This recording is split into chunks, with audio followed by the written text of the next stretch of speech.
saya Fia Yudhista dengan NPM 191313024011. Saya mahasiswi Universitas Lampung. Nah, jadi pada kesempatan kali ini saya akan mengajak teman-teman untuk melakukan praktikum atau pengamatan mengenai materi klasifikasi makhluk hidup.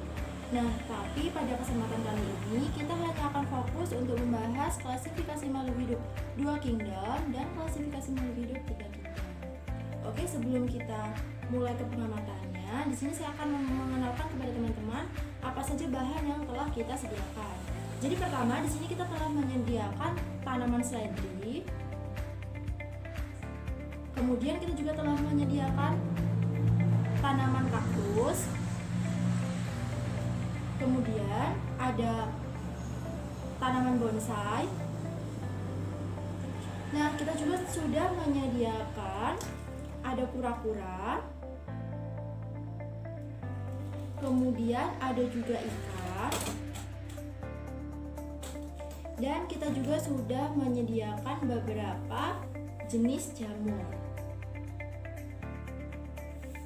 Untuk melakukan pengamatan, ada baiknya kita tahu terlebih dahulu apa sih itu sebenarnya klasifikasi makhluk hidup. Jadi, klasifikasi makhluk hidup adalah penggolongan atau pengelompokan suatu organisme atau makhluk hidup menuju golongan atau unit yang lebih kecil. Nah, terus apa sih tujuan dari adanya klasifikasi makhluk hidup? Tujuan dari klasifikasi makhluk hidup ini sendiri antara lain yaitu untuk mempermudahkan kita melakukan pembelajaran tentang pembagian atau pengelompokan organisme-organisme yang ada. Nah, sekarang kita langsung aja mulai ke pengamatannya. Jadi yang pertama yang akan kita lakukan adalah pengamatan klasifikasi makhluk hidup 2 kingdom. Dimana seperti yang kita tahu bahwa klasifikasi makhluk hidup 2 kingdom adalah klasifikasi makhluk hidup yang paling sederhana atau yang paling awal ada. Dimana pada klasifikasi makhluk hidup 2 kingdom ini, kelompok organisme hanya dikelompokkan ke dalam 2 kelompok saja, yaitu yang pertama adalah kingdom animalia atau dunia hewan, dan yang kedua adalah kelompok kingdom plantae atau dunia tumbuhan. Nah, yang pertama kita akan langsung saja bahas tentang kingdom plantae. Nah, di sini kita sudah tahu bahwa di sini ada tanaman kaktus, tanaman seledri, dan tanaman bonsai. Yang seperti kita tahu mereka adalah kelompok tanaman atau tumbuhan. Nah, berarti mereka ini tergolong sebagai kingdom plantae, ya kan? Nah, kemudian apa yang dapat membuat kita yakin bahwa kaktus, tanaman seledri, dan tanaman bonsai ini adalah kelompok kingdom plantae? Nah, kita dapat lihat dari ciri-cirinya, di mana organisme yang dapat dikelompokkan ke dalam kingdom plantae itu harus memiliki ciri-ciri yang antara lain, yang pertama itu mereka memiliki dinding sel dari bahan selulosa. Selanjutnya, dia itu memiliki klorofil atau zat hijau daun, di mana artinya mereka itu dapat memasak makanannya sendiri. Nah, teman-teman bisa lihat kan di sini bahwa kaktus ini, seledri, dan juga bonsai ini mereka memiliki warna hijau. Itu adalah karena mereka itu memiliki zat klorofil.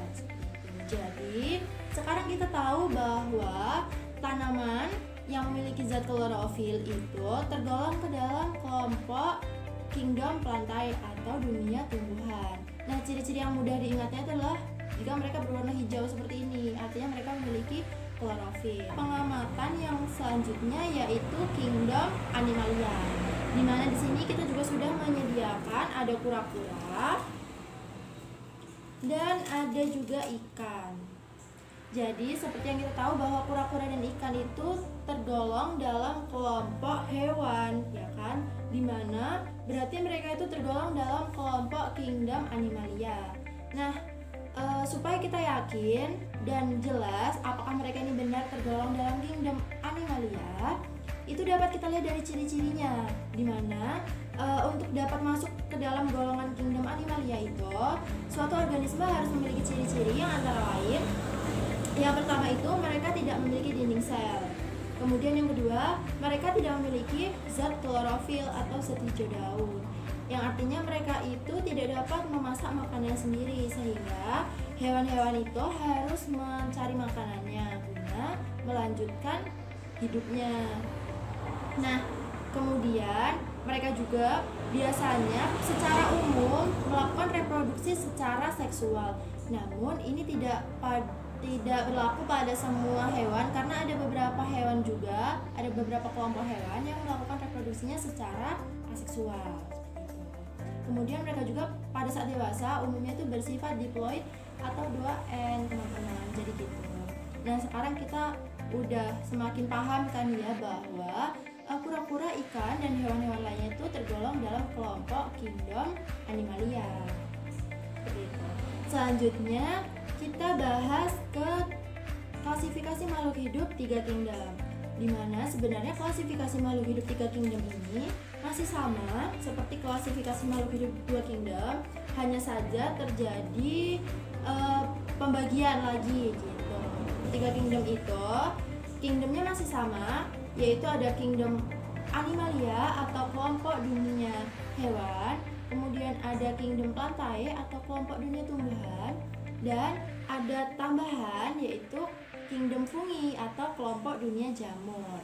Nah, di sini kita juga sudah menyediakan jamur, beberapa jenis jamur. Teman-teman bisa lihat.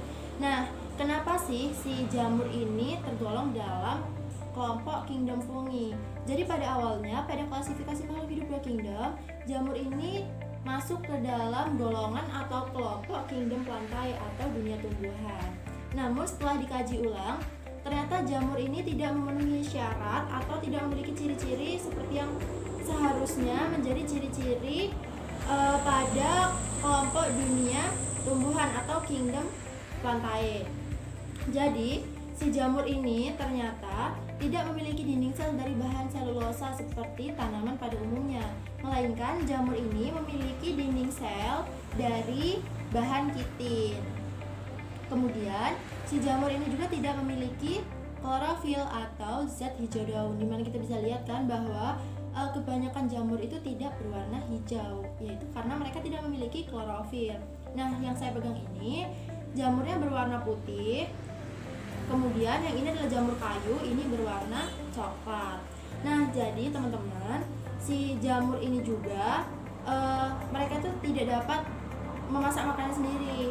Nah, maka sebab itu biasanya jamur ini hidup sebagai parasit di organisme lain, hidup sebagai parasit pada tumbuhan, hewan, bahkan pada manusia gitu.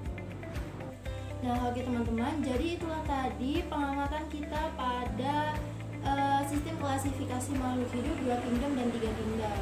Sebenarnya sistem klasifikasi makhluk hidup ini mudah banget kan untuk kita pelajari karena erat hubungannya dengan kehidupan kita sehari-hari gitu.